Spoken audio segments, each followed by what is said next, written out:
Welcome back to cyberspace. I'm your host, Leslie Poston. After watching the Artemis 2's hope-filled trip around the moon and thankfully successful landing back on Earth, then catching up on the phenomenal new show The Pit, I've got TV on the brain this week. So today I want to talk about a kind of television that many of us treat as harmless fun, even when it depends on dishonesty, humiliation, manipulation, or pushing people into treating each other badly. That's right, I'm talking about reality and reality-adjacent TV shows that either lie to contestants as part of the format or build entertainment around conflict, betrayal, and stress.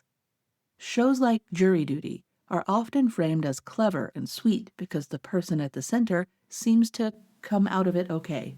Shows like Survivor are often defended as just strategy, competition, or that the bad behavior is simply part of the game.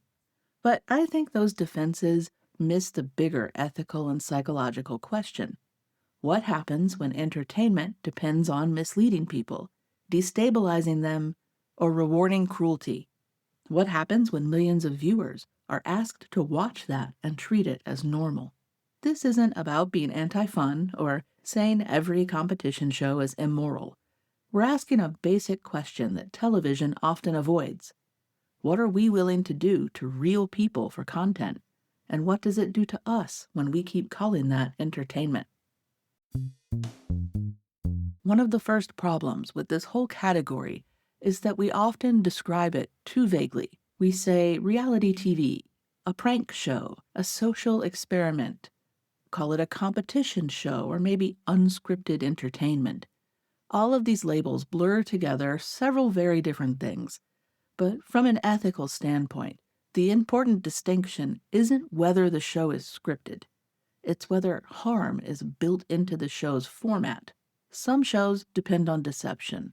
The participant doesn't know what's actually happening, or doesn't know the real premise, or might be missing a key fact that would completely change whether they agreed to be there in the first place. They're placed in situations that undermine informed consent, in ways any ethics board would likely reject for psychological research, even though the scenarios in these shows can still have real psychological impact. Other shows depend on engineered conflict. Contestants may know they're competing, but the structure is built to produce distrust, emotional strain, humiliation, isolation, scarcity, and betrayal, because those things make better television. That matters because these shows are often presented as windows into human nature, as if they're just showing us how people really are. But many of them are not neutral windows, they're pressure cookers. They're systems built to get a certain kind of reaction, which they then package as the truth. So when people say, well, that's just how people act, I think it's worth pausing and asking how people act under what conditions? Under conditions of honesty and dignity? Or under conditions deliberately designed to make them unstable, suspicious, or cruel? Let's start with the deception-based version of this. The show Jury Duty is one obvious example. A lot of people love that show because it felt light and funny and, compared with so many reality TV shows today, almost gentle.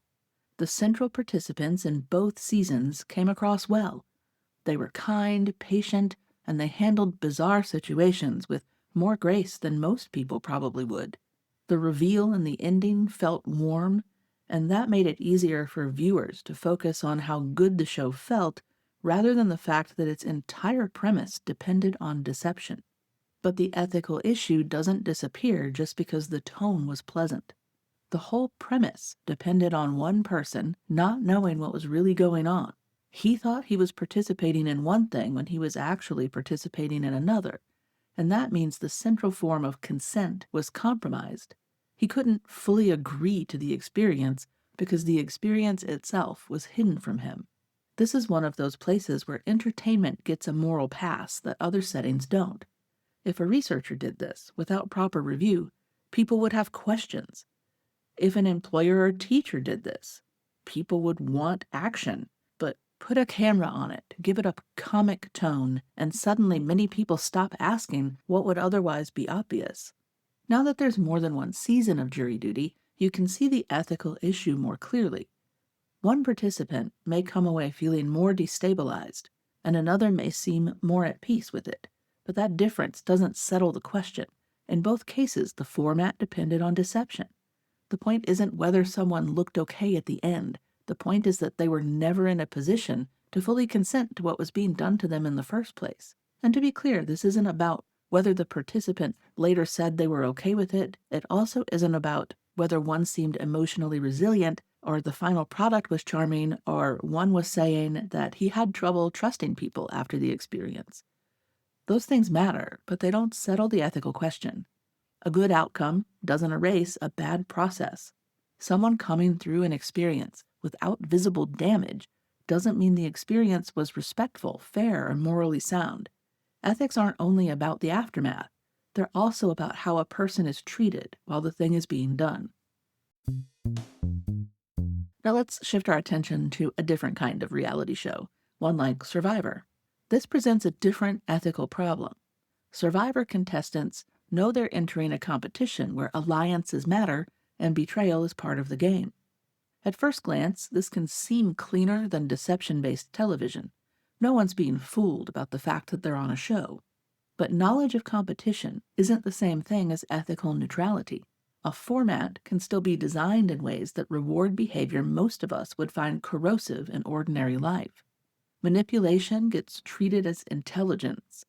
Emotional detachment gets treated on Survivor as strength, and betrayal gets treated as growth.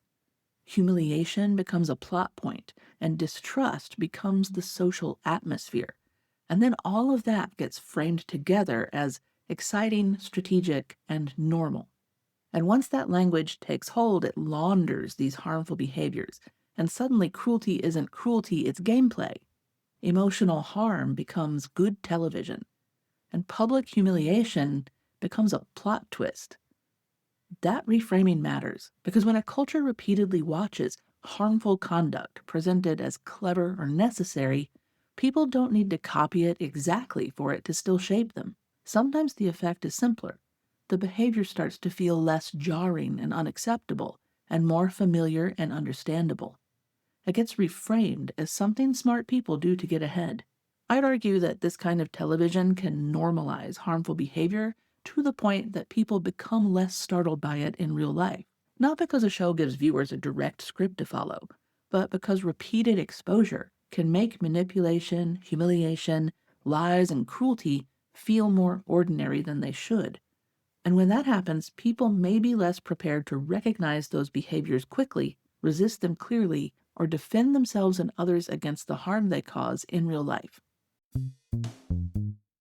Now let's talk about the people inside these formatted shows, because I think public discussion often skips over their actual psychological experiences.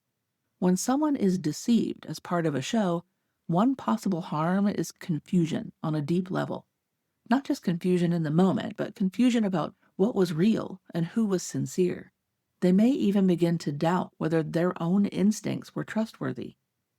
That kind of experience can be disorienting, even if the person later laughs about it.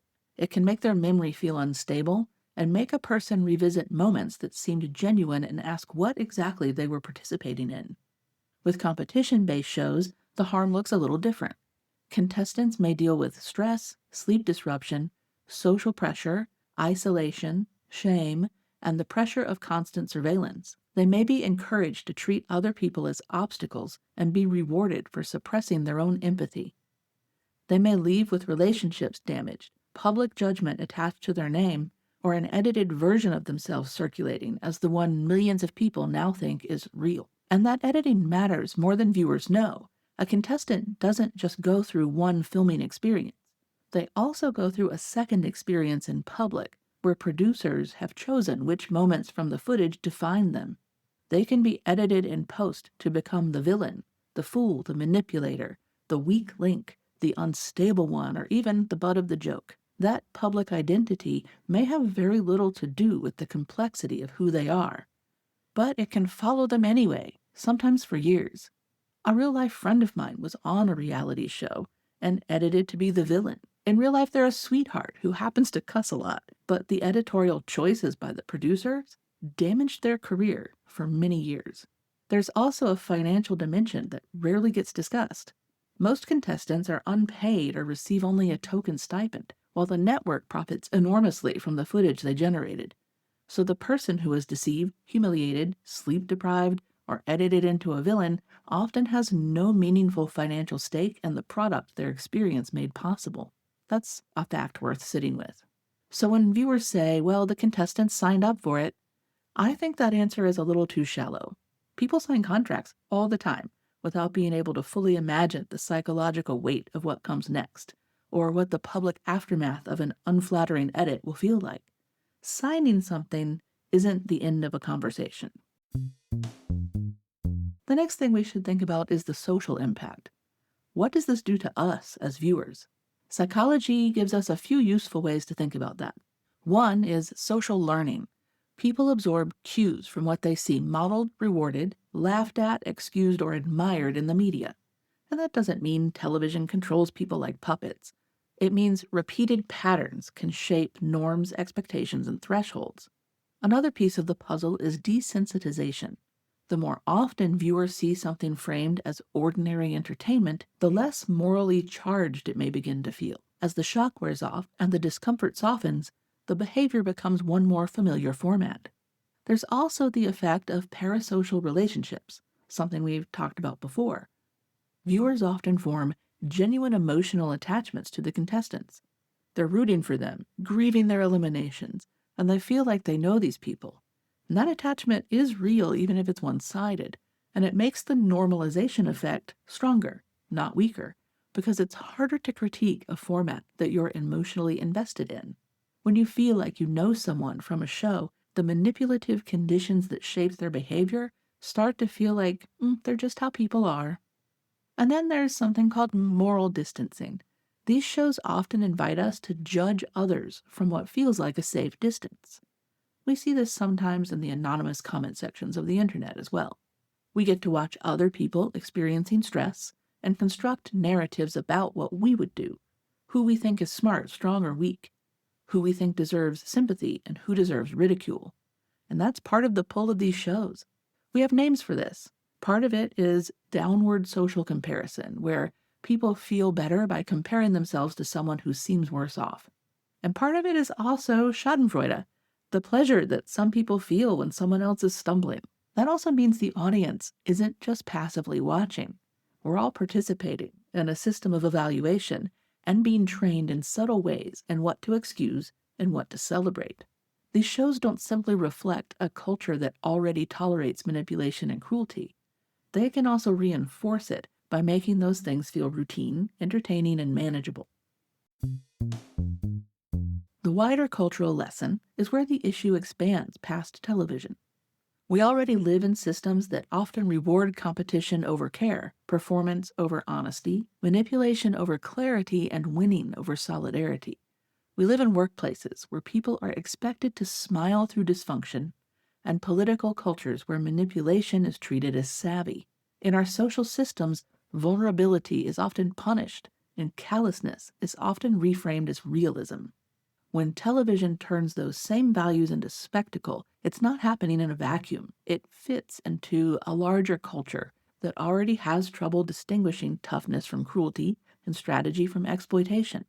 This is where Squid Game is actually useful as a contrast, even though it's not quite in the same category as Jury Duty or Survivor. Squid Game isn't quietly normalizing exploitation while pretending everything is fine. It's holding up a mirror to show us how desperate people are turned into entertainment and profit. It's a critique, saying, look at this system you exist in now, and notice what it requires of you and how it harms you. Some reality TV formats are not as extreme, of course, but they sometimes borrow pieces of that same logic while draining off the moral alarm. Even cooking competitions can turn humiliation into narrative and precarity into drama. Even Judge Judy and similar court simulation shows turn social harm into audience engagement. And because the tone is lighter or the stakes seem lower or the setting looks familiar, people are more willing to accept it. And that may be one of the strangest things television does. It can take dynamics that would look ugly in any other setting and teach us to consume them with snacks. The reason these shows keep getting made, despite the ethical concerns, isn't mysterious. They get made because they make more money than they cost, and the formula keeps people tuned in. They're efficient and memorable. Emotional volatility is cheap compared with careful storytelling, and conflict hooks viewers. Betrayal creates shareable clips, and humiliation drives conversation. Plus, deception creates these big reveals. Real stress produces real reactions, and real reactions are easily marketable. There's a long history in media industries of confusing profitable with acceptable. If it gets attention, trends, and viewers keep watching, that gets treated as its own defense. But that logic shows up in the aftercare conversation too. Producers may say they have support systems, therapists, check-ins, or follow-up resources, and some of that may be real and meaningful, but support after harm isn't the same thing as asking whether harm is necessary in the first place. You don't get moral extra credit simply for helping someone cope with the situation that you designed. So, what would a better ethical standard be? It starts with a simple principle. People are not raw material. Market demand isn't moral permission. Something being widely consumed only tells you it's being consumed and doesn't tell you whether people were treated well in the making of it, whether the social lesson it offers is healthy, or whether the format should exist as it currently does. And legality isn't moral permission either. A person can sign something, a network can clear something, the production company can cover itself on paper, but none of that settles whether the treatment of human beings on the show was decent. It just tells you what a company thought it could get away with. Entertainment doesn't get a free pass to disregard informed consent, dignity, or psychological safety just because the end product is engaging. A show shouldn't depend on someone being fundamentally misled about the experience, or require humiliation as its core ingredient. It definitely shouldn't need to create conditions where mistreating other people becomes the easiest route to success. And that doesn't mean all tension is unethical, or all competition is unethical, but there's a line between tension and manipulation, and competition and cruelty, and surprise and non-consensual deception that gets blurred on purpose because blurred lines are profitable. The real test is simple. If a show can't keep our attention without lying to people, destabilizing them, or turning their worst moments into content, that's not a sign that audiences are too sensitive. It's a sign the format is weak without exploitation.